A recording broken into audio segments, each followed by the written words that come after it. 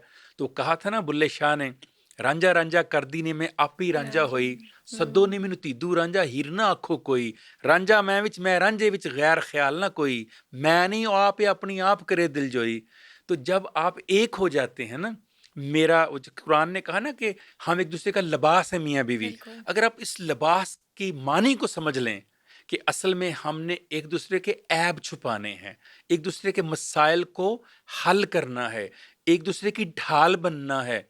एक बार जब अशफाक अहमद सब दुनिया से चले गए, मैंने बानो अम्मा से कहा अम्मा आओ बाहर सैर पे लेके जाऊं। हल्की हल्की बारिश हो रही जैसे आज हो रही है। अम्मा ने कहा बेटे जब मैं तुम्हारे बाबा अशफाक साहब के साथ जाती थी तो जब बारिश के कतरे पड़ते थे वो मेरे और गंदे कतरों के दरमियान आकर खड़े हो जाते थे कि मेरे कपड़ों पे ना पड़े, उनके कपड़ों पे पड़ जाएं। बेटे आज कौन खड़ा होगा? वो देखिए क्या खूबसूरत बात है कि बिल्कुल। जब हम एक दूसरे का लिबास होते हैं तो हम तो एक छींटा भी नहीं पड़ने देते। राइट। कैसे हो सकता है कि हम उस बीवी को या वो बीवी उस हस्बैंड को जो है वो अलग होने का।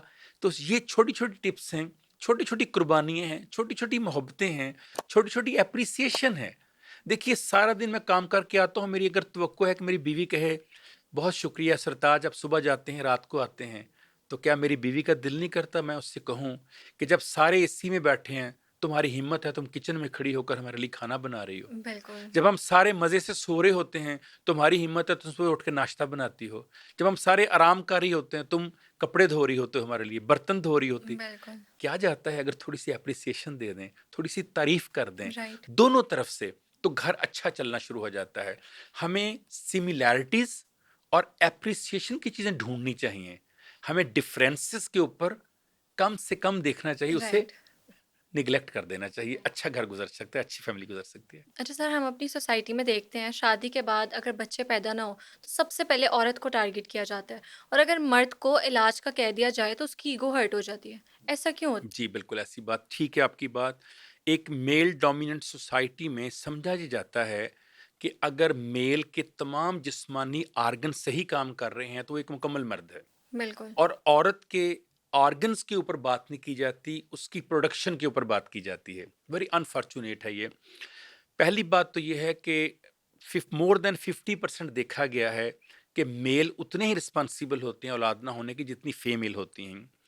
अब क्योंकि मर्द के एक साथ एक अटैच कर दी गई है कि वो एक घर का सरबराह है, डिसीजन उसने लेने हैं, औलाद उसके नाम से आनी है, तो वो अपनी इस थोड़ी सी कह लेना मर्दानापन या मर्दाना मुआशरे में अपनी रिगार्ड को अटैच कर देता है टेस्ट कराने के साथ। और जब फीमेल का टेस्ट होता है, ये भी आपको अगली बात बताऊं, जब फीमेल का टेस्ट होता है और वो टेस्ट ठीक आ जाता है, यानी अगर ये पता चल जाए कि फीमेल में ये प्रॉब्लम नहीं है औलाद ना होने की, उस वक्त तो मर्द को अंदाजा नहीं होता कि भी अब ना भी टेस्ट कराए, मैं जी कहता हूँ जी। नहीं भी कराया। जब एक औरत ने करा लिया और उसमें निकला कि वो ठीक है, बिल्कुल। अब कहाँ खड़ा है, वो कहाँ स्टैंड ले रहा है। सो थोड़ा सा गौर करना चाहिए कि अगर आप उस बीवी को सिर्फ बच्चे पैदा करने की मशीन के तौर पर लाए हैं तो आपकी बात ठीक है। लेकिन अगर आपने रिश्ता करते वक्त कुछ और चीजें भी सोची थी, कुछ और वादे भी किए थे, कुछ प्लेज भी किया था, कुछ आयात भी पढ़ी गई थी जिसमें कहीं ये नहीं लिखा था कि अगर औलाद नहीं होगी तो सारा कसूर बीवी का होगा। बिल्कुल। कल अगर आपकी बहन के साथ ये हो, कल अगर आपकी बेटी के साथ ये हो, तब आपको कैसा लगेगा? जब आपकी बहन और बेटी होती है उस वक्त आप कहते हैं बहनोई को और अपने दामाद को कि टेस्ट करवा लो, और जब आपकी बीवी के साथ होता है तो हम वही रवायती मर्द बन जाते हैं। राइट। ये असल में एक मुनाफिकाना तर्ज है हमारी बिल्कुल। सोसाइटी की। मगर अब वक्त आ गया है, मैं हमेशा जब कुछ खवातीन ऐसी बात आकर क्लिनिक में करती है ना कि मेरा मर्द नहीं मानता, मैं उनसे कहता हूँ इत्मीनान के साथ आप टेस्ट करवाएं, टेस्ट करवा के जाके रिपोर्ट वहाँ रख दें, बस कुछ ना कहें, वो खुद ही देख लेगा कि आपकी रिपोर्ट ठीक है कि नहीं ठीक है। वो कहे सर इससे मुझे डांटेगा, मुझे बुरा भला कहेगा। मैंने कहा इस तरह कौन सा वो आपकी इज्जत कर रहा है, कम से कम उस तरह आप उनको बता तो सकेंगी कि सरताज मेरा इसमें कोई कसूर नहीं है। जो आपने बात की इसका अगला पार्ट भी मैं आपको बताता हूँ। जी, अगर जी। एक घर में 2, 3 या 4 बेटियां हो जाएं तो भी औरत का कसूर समझा जाता है। बिल्कुल। अब मुझे आप बताइए कि दुनिया भर की साइंस ये कहती है, बायोलॉजी ये कहती है कि एक्स और वाई क्रोमोसोम मेल से आने हैं, एक्स एक्स क्रोमोसोम फीमेल से आने हैं। यानी फीमेल बेटा हो या बेटी हो सिर्फ एक्स क्रोमोसोम प्रोड्यूस कर सकती है। तो फिर बिल्कुल। उसके हाथ में कहाँ से है बेटे पैदा करना या बेटी पैदा करना? ये तो राइट। मर्द का वाई क्रोमोसोम जो एक्स से मिलेगा तो बेटा होगा। तो हम 3 या 4 बेटियों के बाद सेकंड मैरिज करते नहीं लोग देखे बिल्कुल कि जी ऐसे ही बेटा है। नहीं हुआ। जी। तो मुझे बिल्कुल समझ नहीं आती कि क्या सिर्फ आपने बच्चे बनाने की और बेटे बनाने की मशीन के तौर पर शादी की थी, या आपने जब शादी की थी उस वक्त ये एक सानवी चीज थी कि जब मियाँ बीवी हैं एक दिन माँ बाप भी बनेंगे। लेकिन अगर अल्लाह को ये मंजूर नहीं, अगर उसके यहाँ इसकी मंजूरी में देरी है। मेरे एक उस्ताद हैं, हयात हैं, अभी जिंदा हैं दुनिया में, अगर वो मेरी आवाज़ सुन रहे हैं, सर माफ़ कीजिएगा मैं आपका नाम नहीं ले रहा। उनके घर 22 साल के बाद अल्लाह ने बेटा दिया। जब उनसे हमने पूछा कि सर 22 साल के बाद अल्लाह ने बेटा दिया है, मियाँ बीवी दोनों को हम मुबारक, मैं पढ़ता था उस मैट्रिक में, मेरे टीचर थे मैथ पढ़ाते थे। उनकी वाइफ ने एक बड़ी खूबसूरत बात की, वो तो चुप रहे, शुक्र अदा करते रहे अल्लाह का। उन्होंने कहा ये 22 साल में इस शख्स का अल्लाह का और मेरा शुक्रिया अदा करने का इनाम दिया अल्लाह ताला ने। ये 22 साल से मुझे कह रहा था कि मैं तुम्हारा शुक्रिया अदा करता हूँ, औलाद ना होने के बावजूद तुम मेरी बीवी हो, और अल्लाह का शुक्र है जिसने तुम जैसी अच्छी बीवी दो। तो अगर आप शुक्र अदा करें इंसान का, इंसान अल्लाह का, तो अल्लाह 22 साल 25 साल बाद भी आपको औलाद की नेमत से नवाज सकता है। इसमें कौन सी ऐसी बात है? बिल्कुल। और उस सूरत में आप क्या कहेंगी कि अगर आपके पास बच्चे हैं लेकिन कल एक्सीडेंट में मारे जाएं, फिर अल्लाह ना करे। ये राइट। अभी 2 दिन पहले वाकया हुआ, हमारे दोस्त मुल्तान में हैं जाफरी साहब, उनके 2 जवान बेटे एक्सीडेंट में डेथ होगी उनकी। तो होके अगर डेथ हो जाए हुँ। तो ज्यादा दुख है या औलाद ना होना? और फिर औलाद ना होने का आपको कैसे पता अभी कि हुई है कि नहीं हुई? बिल्कुल। अभी तो आपकी शादी को चंद साल नहीं हुए और आपने फैसला कर लिया कि मैंने डिवोर्स लेनी है, मैंने अलग होना है, मैंने अगली शादी करनी। और ये राइट। क्या गारंटी है कि अगली बीवी में से हो जाएगी? मैं एक बिल्कुल। ऐसे शख्स को जानता हूँ मेरे क्लिनिक में जिनकी 3 बीवियां हैं, तीनों में से एक बच्चा भी नहीं है। और जिस बीवी को तलाक दी, पहली बीवी को, उसके यहाँ 4 बच्चे हैं दूसरे हस्बैंड से। तो ओके। शर्म नहीं आनी चाहिए ऐसे मर्द को कि मैंने जिस बीवी को तलाक दिया जिसके 4 बच्चे हैं और तुमने 2 की हैं, तुम्हारी औलाद कोई नहीं है। सो बिल्कुल। थोड़ा सा साइंटिफिक होके गौर करें। हाँ, आप नहीं बताना चाहते ना आपकी मर्दानगी को कोई ठेस पहुंचती है, अकेले जाकर टेस्ट करवाएं। किसने रोका है आपको? बिल्कुल। रिपोर्ट अपने तक महदूद कर लें, कोई इशू नहीं है।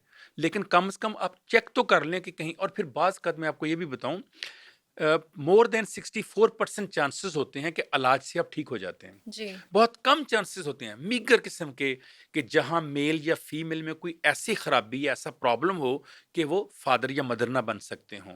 अदरवाइज छोटी मोटी ट्रीटमेंट के साथ, क्योंकि मेरी मदर गायनाकोलॉजिस्ट हैं, मेरे घर का वो है, इसलिए मैं आपको बता सकता हूं कि 64% दवाई से या छोटी मोटी ट्रीटमेंट से वो लोग जिनके घर औलाद नहीं, अल्लाह ताला उनको औलाद की नेमत से नवाज देता है। तो राइट। थोड़ा सा वेट भी करना चाहिए, थोड़ा सा अल्लाह का शुक्र भी अदा करते रहना चाहिए। बिल्कुल। अच्छा डॉक्टर साहब, आपने दूसरी शादी का ज़िक्र किया, तो अक्सर हम देखते हैं कि मर्दों के सामने दूसरी शादी का नाम लिया जाए तो वो ब्लश करने लग जाते हैं।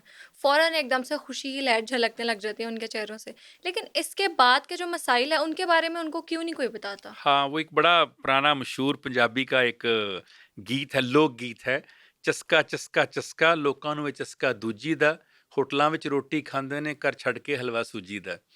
ये जो एक हमारे यहाँ कॉन्सेप्ट आ गया है कि जी इस्लाम ने 4 शादियों की बिल्कुल। इजाज़त दी है, इसलिए मर्द ये समझता है कि क्योंकि इस्लाम ने भी इजाज़त दे दी इसलिए मैं कर लूँ। पहली बात तो ये, इस्लाम ने कहीं 4 शादियों की इजाज़त नहीं दी। ओके। 100% मिसकंसेप्शन है। अच्छा। इस्लाम ने ये कहा है कि 4 शादियां कर सकते हो। कर सकना और बात है और करवाना और बात है। बिल्कुल। ये थोड़ा का फर्ज है तुम पे 4 करना, वरना तो हर मर्द फिर 4 करता। उन्होंने कहा 4 क्यों कर सकते हो, कब? उसकी कुछ शराइत रखी है अल्लाह ताला ने कुरान मजीद में और अहादीस में और रवायात में। जी। उसकी सूरत ये है, पहली बात ये कि जितनी बीवियां हैं उनके दरमियान तुम तवाज़न कायम कर सको, राइट। मसावात कायम कर सको। फिर तुम अफोर्ड करते हो जिस्मानी, जी। ज़हनी, फाइनेंशियल, घर, और फिर उन सब के साथ तुम्हारा सलूक एक तरह का हो। अगर ये शराइत कोई मर्द आज के दौर में पूरी करता है, उसके लिए अहकामात, और उसमें भी कहा गया कोशिश करें दूसरी तीसरी शादी ऐसी औरत से करें जो बेवा हो, बिल्कुल। जिसके सर पे कोई ना हो, जो यतीम व मस्कीन हो, ताकि उन लड़कियों का जिनके हाथ पीले इसलिए नहीं हो रहे कि उनके ऊपर उनके कोई बुजुर्ग नहीं है, घर वाले नहीं हैं, जी। जहेज नहीं दे सकते, या तलाक याफ्ता हैं, या उनके हस्बैंड की डेथ होगी, उनको सपोर्ट मिले मुआशरे में। इसलिए नहीं कहा कि आप मजे के लिए 4 शादियां करें, इंजॉयमेंट के लिए नहीं दिया गया, उसके लिए आपको बीवी दे दी गई है। सो एक मिसकंसेप्शन के तौर पर इसको पेश किया जाता है। जो आपका सवाल है कि वो ब्लश हो जाता है, खुश हो जाता है, मैं अक्सर कहता हूं जब किसी मर्द के सामने जुमला हो कि अगर यही जुमला तुम्हारी बीवी के सामने और तुम्हारे सामने बोला जाए राइट। कि तुम्हारी बीवी की दूसरी शादी हो, तुम्हें कैसा लगा? तो ज्यादातर लोग तो कहते हैं कि मैं तुझे पिस्तौल लेकर मार दूंगा। हाँ, सही बात है। अपनी दफा गैरत जाग जाती है और किसी दूसरी की औरत को अपनी बीवी बनाते हुए ब्लश होना शुरू हो जाते हैं आप। इसी को मैं कहता हूँ ये मुनाफकत है मुआशरे की बहुत बड़ी। बिल्कुल। ये हमारी तरबियत की कमी है। मैं आपको अपने घर की मिसाल दूं, बार बार आ जाती है, मगर क्या करें कि बास का समझाने के लिए बताना पड़ता है, खुद तौसीफी के लिए नहीं। मेरी अपनी कोई सिस्टर नहीं, हम 5 भाई हैं। ओके। होना तो ये चाहिए था कि जिस औरत ने 5 बेटों को जन्म दिया वो बच्चों को कहती कि औरत क्या चीज होती है। लेकिन हमारी माँ ने हमें पांचों को यह कहा कि बेटे, तुम्हारी बीवी हो या दुनिया भर की कोई भी औरत, आपकी आंख और आपकी जुबान में हया होना चाहिए। हमारे घर लोग, क्योंकि मेरी मदर और फादर पूरे गांव में पढ़े लिखे सिर्फ 2 ही थे, हमारे घर लोग अपनी बेटियों को, अपनी बहनों को ट्रेनिंग के लिए मेरी अम्मी से, क्योंकि डॉक्टर थी हॉस्पिटल में, जी, जी। स्पेशल भेजते थे, बिना देखे कि उनके 5 बेटे हैं। उसकी वजह क्या है? पूरे गांव में था कि हो सकता है फरिश्ते तो किसी लड़की को ऐसी नजर से देखें, ये 5 भाई नहीं देखते। क्यों? तरबियत ये थी घर से माँ की। तो बिल्कुल। माँ की गोद की तरबियत होनी चाहिए कि बेटे, दूसरी शादी करने की शराइत पूरी करने के काबिल हो तो फिर ब्लश हो ना, वरना पहली शादी के ऊपर अल्लाह का शुक्र अदा करो कि अल्लाह ताला ने अच्छी बीवी अदा कर दी तुम्हें। राइट। बुरी बात कोई नहीं है उसमें, जैसे आपने सवाल किया, हम भी उसके हक में हैं, लेकिन शराइत पूरी करने के बाद। और बिल्कुल। क्या आपने पहली बीवी से इजाजत ले ली इसकी? क्या? क्योंकि ये भी इस्लाम का हुक्म है, पहली बीवी से इजाजत भी आपने तलब करनी है, कानून भी ये कहता है कि आपने इजाजत तलब करनी है, फिर आप दूसरी शादी कीजिए और फिर उनके हकूक और उनके मसावत का ख्याल रखिए, तो फिर आपको सोसाइटी इजाजत दे। अदरवाइज आपके ऊपर एक बहुत बड़ी पाबंदी है कि आप पहली बीवी तो घर रो रही है, उसकी आप बात नहीं सुनते, उसको आप रिज्क नहीं देते, बिल्कुल। उसको आप खाना नहीं देते, उसको आप इज्जत से नहीं बुलाते, और 3 लाने की आपके अंदर बड़ी ख्वाहिश आई हुई है। तो ज़रा खुद भी सोचना चाहिए ना कि सेल्फ मॉनिटरिंग भी करनी चाहिए, सेल्फ अकाउंटेबिलिटी भी करनी चाहिए। मैं इस काबिल भी हूँ राइट। कि मैं 4-4 शादियाँ कर लूँ। एक और रिवाज बना हुआ है कि वर्किंग लेडी से कर लो, यानी कि वो अपना खर्च खुद उठाए। ये बिल्कुल। सोच ही बता रही है कि शादी करने वाला नेगेटिव सोच के शादी कर रहा है। देखो ना, ये सोच के शादी करना कि जिससे मैं शादी कर रहा हूँ, अगर उसकी जॉब हो, नौकरी हो तो अच्छा है, खुद ही अपना, अगर खर्चा अपना उसने खुद ही उठाना है तो तुम किस मर्ज की दुआ हो, तुमसे क्यों शादी कर रही है वो? बिल्कुल। हो सकता है उसकी ख्वाहिश हो जॉब छोड़ के घर संभाले, तुम उसे जॉब के लिए रख रहे हो, खुद भी उससे पैसे ले रहे हो।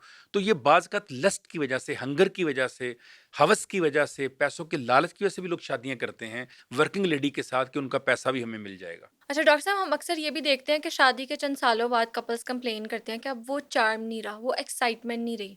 तो ये क्यों होता है? बहुत अच्छा सवाल आपका, और ये भी टैबू है हमारे यहाँ, इस पे बात नहीं करते।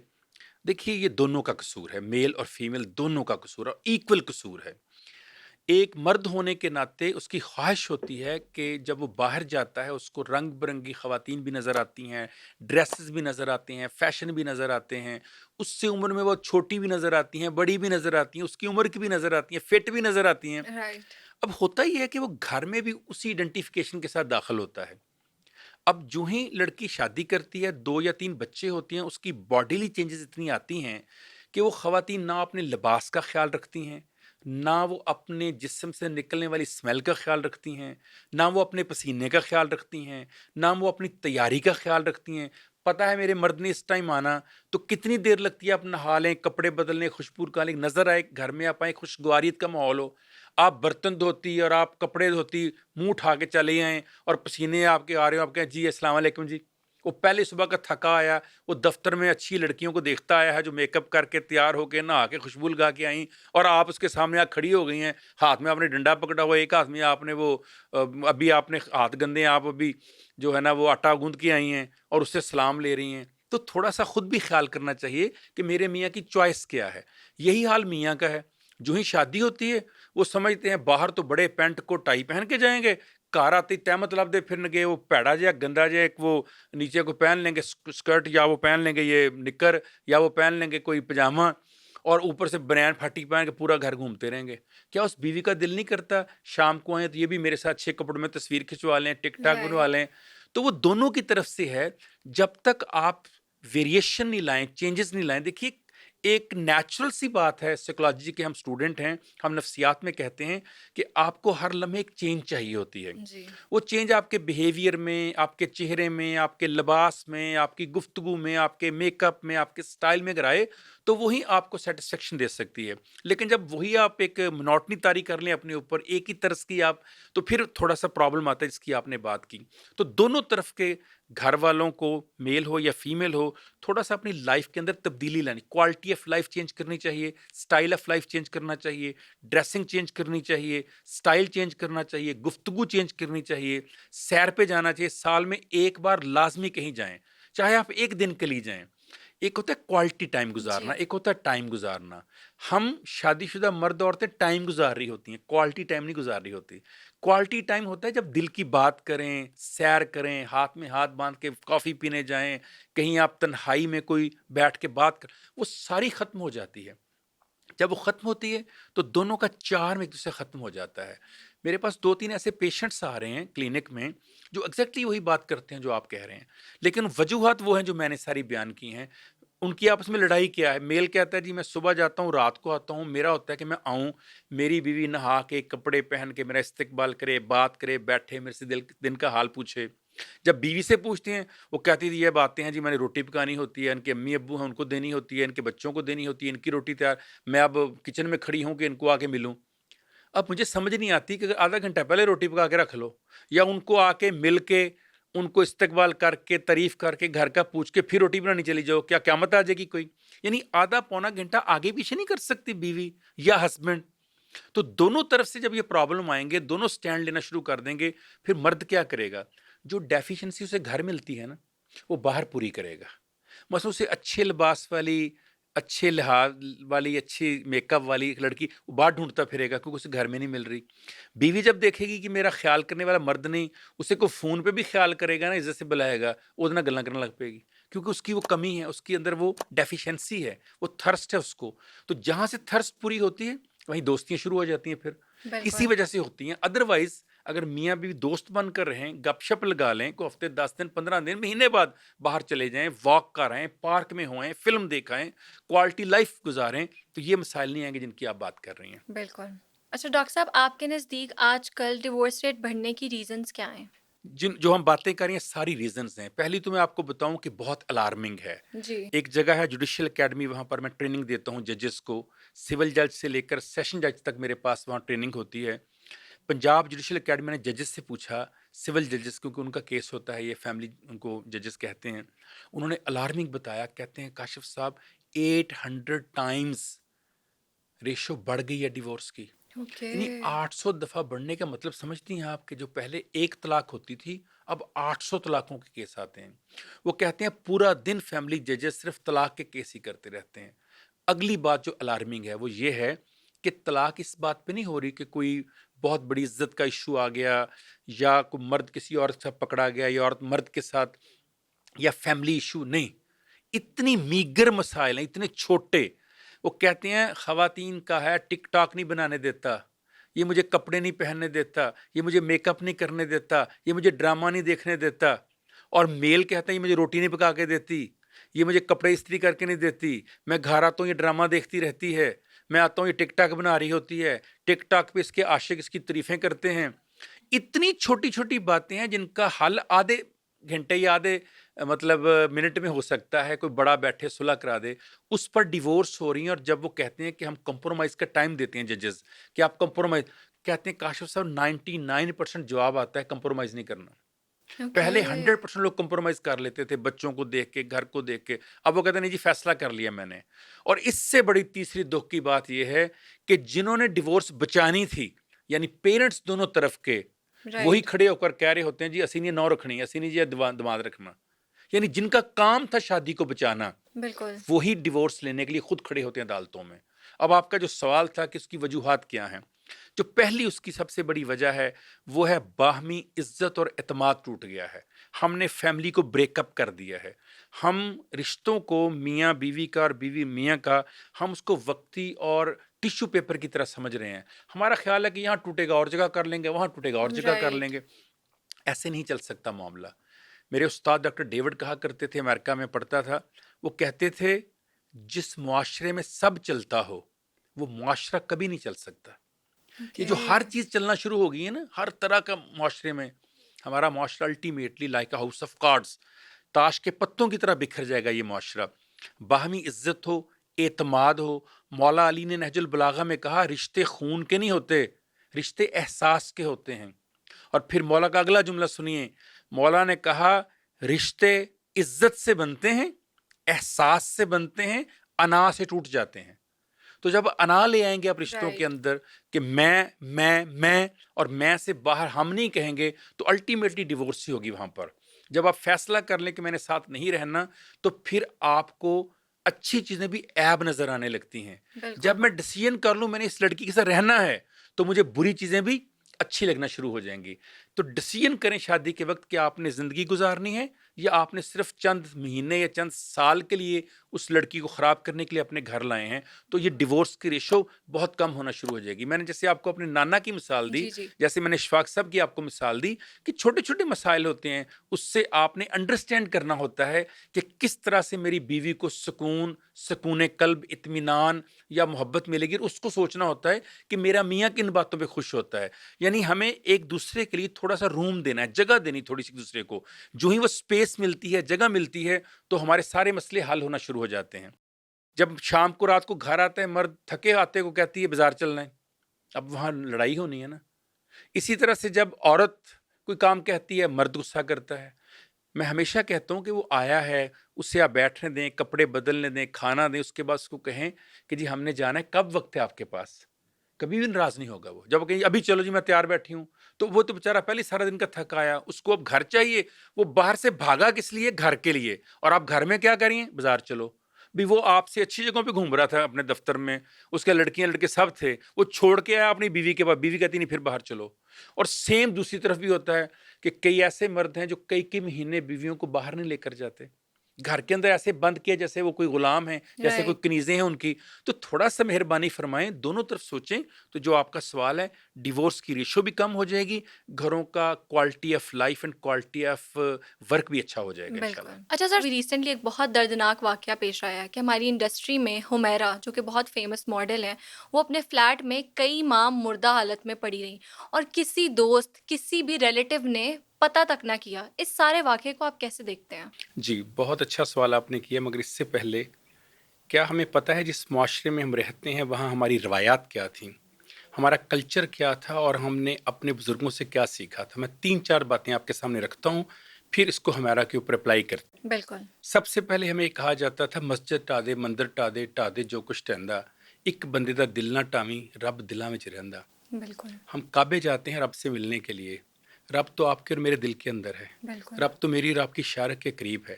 जब एक इंसान को आप इस दुनिया से इस तरह से रुखसत करते हैं कि उसका पर्दा भी नहीं आप रखते, तो फिर आप कौन से रब से काबे मिलने के लिए जाते हैं? किसी ने बिल्कुल। कहा था आदम की किसी रूप में तहकीर न करना, फिरता है ज़माने में खुदा भेस बदल के। क्या पता कौन सा इंसान रब के कितना करीब हो, किसका क्या तकवा हो। अभी आपने हमारा की बात की, तो मुझे याद आ गया कि मेरे उस्ताद मंजर मुफ्ती साहब एक शेर बोला करते थे। वो कहते थे जिसे कल फरिश्तों ने सजदा किया था, वो आज फुटपाथ पे मुर्दा पड़ा है। क्या ये वो इंसान था जिसको कल आदम के नाम पर अल्लाह ने सजदा करवाया था? उस इंसान का ये सलूक हम करते हैं कि 7, 8, 10 माह तक उसकी लाश एक जगह बिखरी पड़ी हुई है और हम उसको डिकम्पोज़ होने का इंतज़ार कर रहे हैं। ये लाश तो चली गई, वो दुनिया से हमारा चली गई, हमारा दोबारा नहीं आनी। लेकिन ये लाश मेरी और आपकी लाश है, ये दफ़न-ज़दा मुआशरे की लाश, ये अलमिया की लाश है जो आपको और मुझे नज़र आ रही है। क्या हमें नहीं सोचना चाहिए कि इस तरह से अगर हम तअल्लुक़ तोड़ने शुरू कर देंगे। मुझे अपने बाबा जी का जुमला बहुत याद आता है, अशफ़ाक़ अहमद साहब का। वो कहा करते थे, बेटे तुम इस तरह सोच-सोच कर तअल्लुक़ तोड़ दोगे कि अगर वो मुझे याद नहीं करता तो मैं उसे याद क्यों करूँ? बिल्कुल। क्या उनका काम नहीं था उसके करीब लोगों का?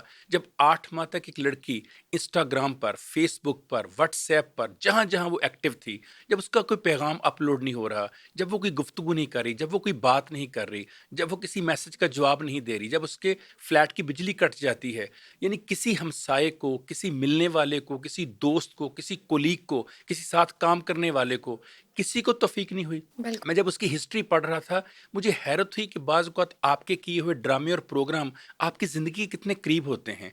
उसका पहला प्रोग्राम था तमाशा घर, वो राइट। तमाशा बन गई, उसे घर ना मिला।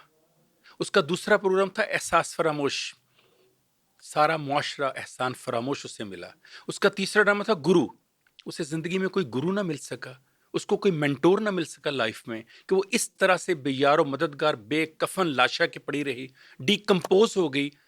मगर एक बहुत अच्छा काम कर गई, इस मुआशरे को एक्सपोज़ कर गई। ये बता गई कि आज हम वेस्टर्न मुआशरे की उन रवायात पे चलना शुरू हो गए हैं, जहाँ 10-10 माह तक आपकी लाश पड़ी रहे, तो किसी को एहसास भी नहीं होता। क्या इससे पहले ऐसा नहीं हुआ? कितने केसेज़ हैं। बिल्कुल। और ये तो वो केस था ना, जो लाइमलाइट में आ गया। उसके पेरेंट्स ने उसकी लाश लेने से इनकार कर दिया, बड़ी अदाकारा थी, ऐसे नाम ही था, है। जलेबी उसकी फ़िल्म थी। एक तरह से वो सोशल मीडिया पे एक्टिव थी, 8 लाख फॉलोअर्स थे। हम वो लोगों को भी जानते हैं जिनके 8 फॉलोवर भी नहीं हैं। क्या उनकी लाशें हम इस तरह देखी नहीं हैं? क्या हमने बिल्कुल। सुने नहीं है? क्या हमें पता नहीं रोज़ ऐसा होता है? सो इस मुआशरे के लिए सोचने का काम है कि कब तक आप सोशल आइसोलेशन में। हार्वर्ड की एक तहकीक मैं आपको बताऊँ, वो कहती है जितनी तकलीफ़ किसी इंसान को हार्ट के प्रॉब्लम यानी दिल के अमराज़ में होती है, उतनी ही तकलीफ आपको सोशल आइसोलेशन या सामाजिक कटाव से होती है। जब ओके। मुआशरा आपसे कट जाता है, दूर हो जाता है, तो आपको वही पेन फ़ील होती है जो हार्ट की पेन आपको फ़ील होती है। इसका मतलब है दिल टूटना या दिल बीमार होना एक तरह का दर्द देता है। पता नहीं उस बच्ची के साथ 10 माह पहले क्या ऐसा वाक़या पेश आया। पता नहीं पहले दिल टूटा कि पहले दिल रुका। मेरी तो दुआ है कि उसका पहले दिल रुका हो, बाद में टूटा हो। अगर कहीं दिल टूटे के साथ उसका दिल रुका है, तो फिर खालिक़े कायनात को भी आपको और मुझे जवाब देना पड़ेगा। उसके हमसाओं को, इस मुआशरे को, मीडिया को जवाब देना पड़ेगा। उसके घरवालों को जवाब देना पड़ेगा। देखिए, जो काम अल्लाह के करने वाले थे, मैंने और आपने अपने हाथ में ले लिए। ये बिल्कुल। अल्लाह का काम था, वो फैसला करता कि कौन अच्छा है, कौन बुरा है, कौन ऐसे ही है। सवाब है, कौन गुनाह है। किसको ये इख्तियार अल्लाह ने दिया कि फैसला करे कि हमारा जो काम कर रही थी वो ठीक था कि गलत था? किसको ये इख्तियार है फैसला करे हमारा तक़वे के उस कसौटी पे पूरी उतरती कि नहीं उतरती थी? हम बिल्कुल। कौन होते हैं डिसीज़न लेने वाले? हमने अपने हाथ में अल्लाह के इख्तियारात नौज़ुबिल्लाह लेकर खुद को रब समझकर डिसीज़न करना शुरू कर दिया। हम बताएँगे कि हमारा जन्नत में जाएगी, दोज़ख में जाएगी। हमारा के पेरेंट्स बताएँगे उसे क्या करना चाहिए, क्या नहीं करना चाहिए। मुझे एक और बात बताइए, कहते हैं जी इज़्ज़त की खातिर सब कुछ किया। यही बातें आ रही है ना कि उसके पेरेंट्स कह रहे थे जी उसका लिविंग स्टाइल हमें पसंद नहीं हाँ था, जी, उसका बिल्कुल। मीडिया में काम करना हमें पसंद नहीं था, उसका ज़िंदगी गुज़ारने का अंदाज़ मुझे पसंद नहीं था। इसलिए आपने अलग कर दिया, आपकी इज़्ज़त पे हर्फ़ ना आए। आज आपकी इज़्ज़त बच गई है? आज पूरी दुनिया में जो इज़्ज़त का जनाज़ा आपका निकला है, आपकी बेटी की लाश की वज़ह से एक्सपोज़ हुए हैं, क्या उससे ज़्यादा उसने ख़राब कर दिया था?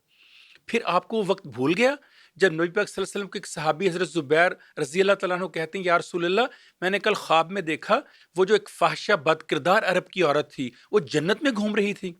आपने कहा, ज़ुबैर, तुम्हें इस पर हैरत क्यों हुई? कहा, या रसूल अल्लाह, वो तो एक ऐसी औरत थी जिसने कोई इखलाकी काम ही ज़िंदगी में नहीं किया था। आपने कहा, ज़ुबैर, तुझे क्या मालूम कि मौत से पहले वो एक रेगिस्तान से गुज़र रही थी और उसने एक बकरी के बच्चे को बिलखते देखा प्यास से। उससे बर्दाश्त ना हो कुएँ के पास गई। कुएँ में पानी निकालने के लिए कोई बर्तन नहीं था।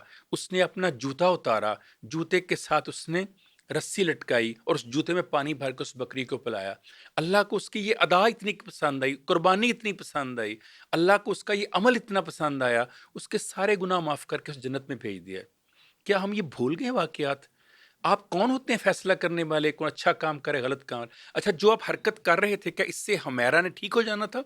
या अगर आप हुमैरा के सर पे हाथ रखते, मोहब्बत से उसको कराची भेजते, उसके साथ जाते, उसको लेकर आते और फिर उसको वापस लाने की कोशिश करते, फिर हुमैरा ने ठीक होना था। बिल्कुल। मैं आपको पर्सनल एग्जांपल देता हूँ इसके लिए, ताकि आपको और अंदाजा हो हमें क्या करना चाहिए।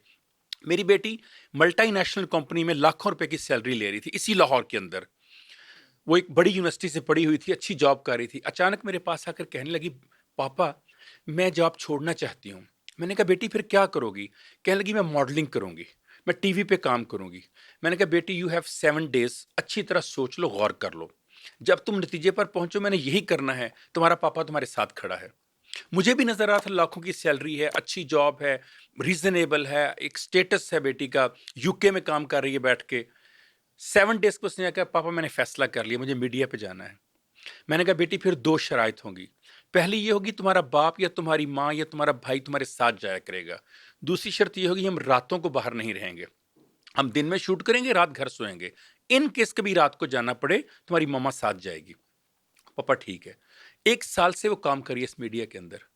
मैंने तो हमेरा के बाप की तरह नहीं कहा मेरे घर से निकल जाओ, बाहर दफा हो जाओ, मुझे छोड़ दो, मुझे भूल जाओ। बिल्कुल। जब मैं उसके साथ चलता हूँ, जाता हूँ, उसकी माँ उसका भाई जाते हैं, तो उसको पता है मेरी बाउंड्रीज क्या हैं। राइट। आपने बाउंड्रीज खुद तोड़ दी जब उसको घर से निकाल दिया। अब राइट। वो कहीं जाती, कहीं रहती, कुछ भी करती, आप कौन होते हैं अब उससे पूछने वाले? लेकिन अगर आप उसके घर पे प्यार से हाथ देकर कहते बेटी तुम्हारा बाप एक डॉक्टर है, तुम्हारा एक बड़ा घर है, एक स्टेटस है, बेटी ये हमारे करने का काम नहीं, लेकिन अगर करना चाहती हो तो बेटा हमारे साथ रहो और फिर हमारी अंडर ऑब्जर्वेशन करो। हो सकता है एक दिन बेटी वो सारा काम छोड़कर बाप और माँ की गोद में वापस आ जाती। आपने खुद अपने हाथों से उसको निकाल कर भेज दिया और अब आप कहते हैं कि जी नहीं हमारा तो उससे कोई लड़ाई झगड़ा नहीं था। कभी आपने देखा है किसी बहन बेटी का बाप से, या किसी बहन का भाई से, या किसी बाप का बेटे से झगड़ा ना हो और 8 महीने से पता ही ना हो हमारी बेटी का मोबाइल बंद है, उसकी बिल्कुल। बिजली कटी हुई है, वो खाना खा रही है नहीं खा रही, वो जहाँ रहती है वहाँ क्या हालात हैं? इसके बाद साफ पता चलता है कि आपने उसके साथ कनेक्शन तोड़ दिया।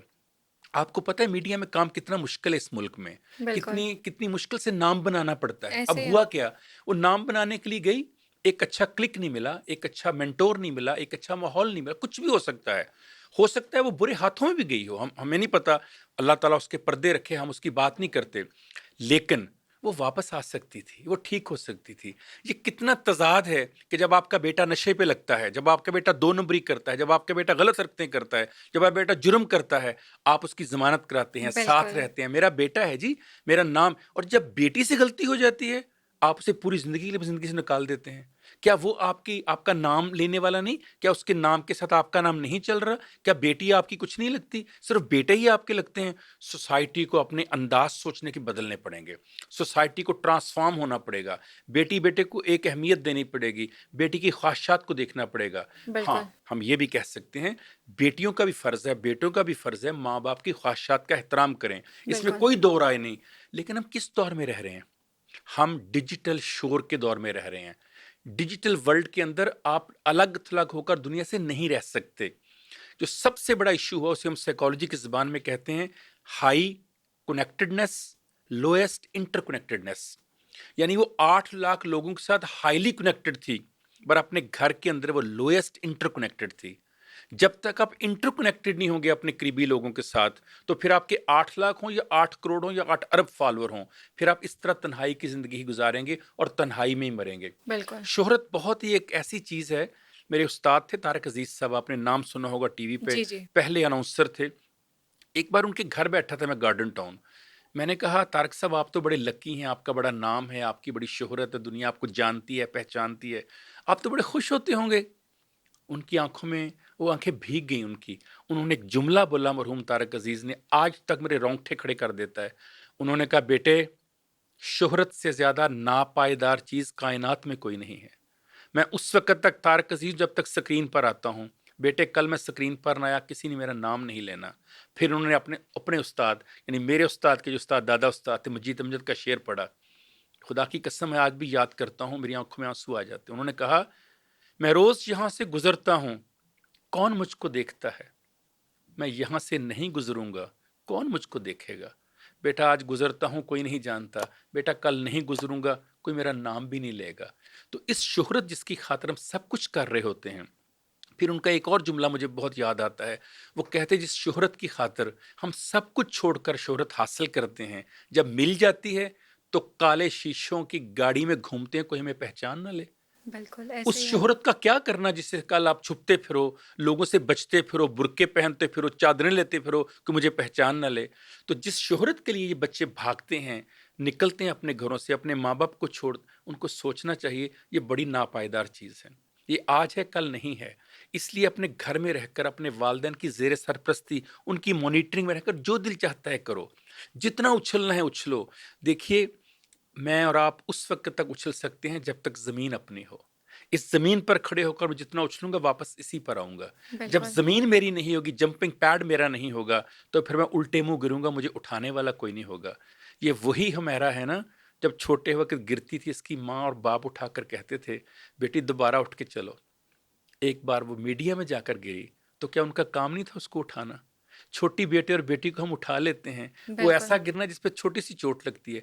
यहाँ दिल को चोट लगी और किसी ने उसको उठाना गवारा नहीं किया वहाँ से। ये खाके खून नशीना था, जो खाके खून नशीन हो गया बस। नहीं, ये मुआशरे की आँखें खोलने के लिए इस तरह की कई हमेरा आएँगी, कई हमेरा जाएँगी। मगर आपकी और मेरी आँखें खोल जाएँगी कि अगर हमने आज फैसला नहीं लिया कि हमें ट्रांसफ़ॉर्म होना है, अंडरस्टैंड करना है, कनेक्टेडनेस रखनी है, अपनों का पता लेना है। जानती हैं हमारा को मौत से पहले क्या चाहिए था? क्या सिर्फ़ चाहिए एक था? जुमला चाहिए था, बेटी कैसी हो? हमारा तुम ठीक हो ना? हमारा तुम्हें बहुत याद आती हो। हमारा तुम्हारे बिना ये घर अधूरा है। एक जुमला अगर उसकी माँ उसको भेज देती, उसका वालिद उसको भेज देता, उसका भाई उसको भेज देता, उसकी बहन या उसकी भावज उसको भेज देती, वो कभी भी इस तरह दुनिया से ना जाती। एक थपकी चाहिए होती है आपको, बेटी तुम्हारा बाप है ना? एक प्यार चाहिए राइट, होता है सर के ऊपर, बेटी तुम्हारी माँ है ना? बिल्कुल। एक हौसला चाहिए होता है, हाथ पकड़े भाई कहे, तुम्हारा भाई अभी ज़िंदा है। बस एक जुमले से इंसान ज़िंदगी में वापस आ सकता है। हमारा को एक जुमला नहीं किसी ने दिया। हमारा को किसी ने अपना कान नहीं दिया जहाँ वो अपनी व्हिस्परिंग कर सकती मेरा दुःख क्या है, मेरी तकलीफ़ क्या है। दुःख ये नहीं है कि हमारा की लाश 10 माह में डिकम्पोज़। दुःख ये है जो काम कब्र के पर्दे के नीचे होना था, वो मेरी और आपकी लापरवाही की वजह से कब्र के ऊपर हो गया। इसका हिसाब तो मुझे और आपको और मुआशरे को देना पड़ेगा। बिल्कुल, अच्छे लोग मुआशरे को इनाम के तौर पे दिए जाते हैं, सज़ा के तौर पर वापस ले लिए जाते हैं। और जब सज़ा मिले तो सोचना चाहिए, सज़ा किस बात की मिली है, क्यों मिली है और इस सज़ा से बचने का क्या तरीका है। ये मौका आ गया है मेरे और आपके लिए। फिर इंसान को शादी कब करनी चाहिए?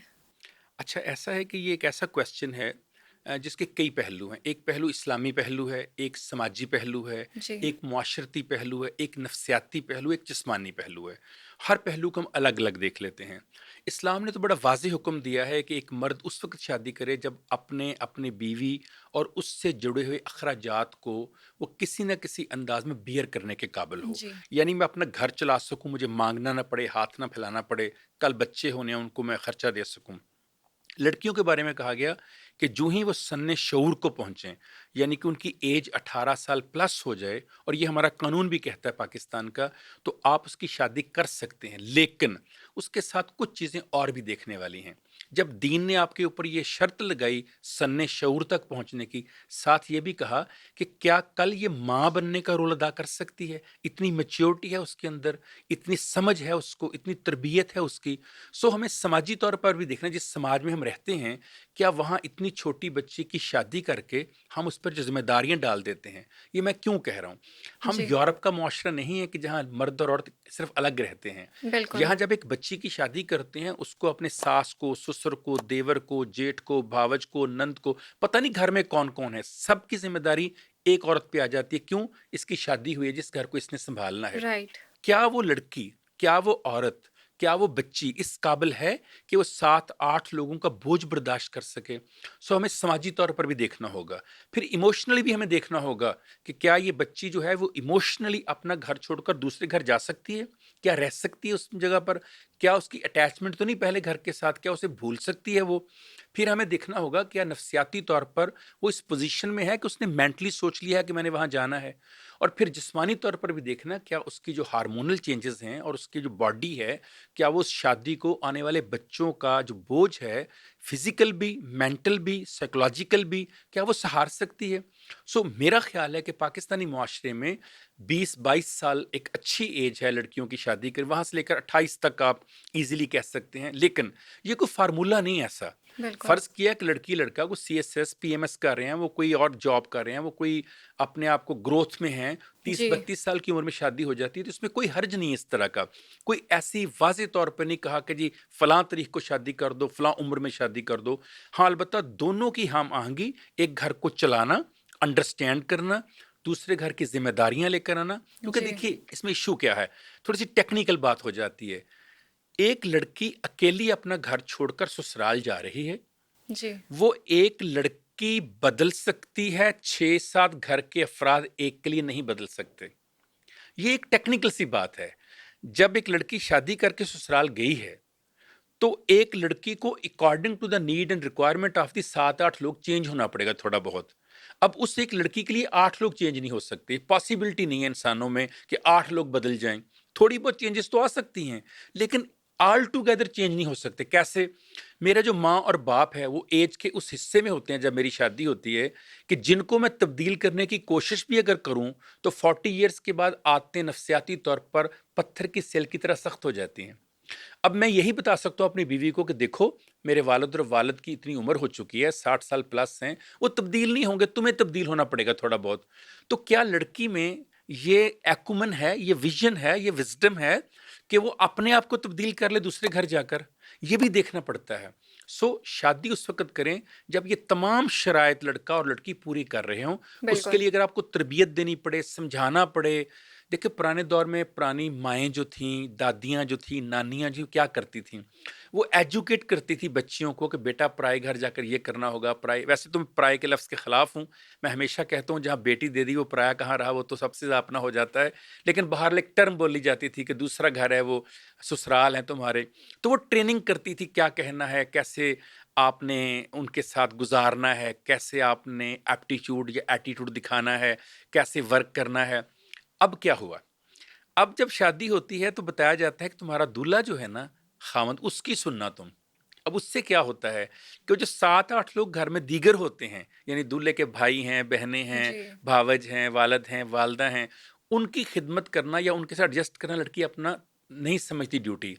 तो उस वजह से प्रॉब्लम क्रिएट हो रही हैं।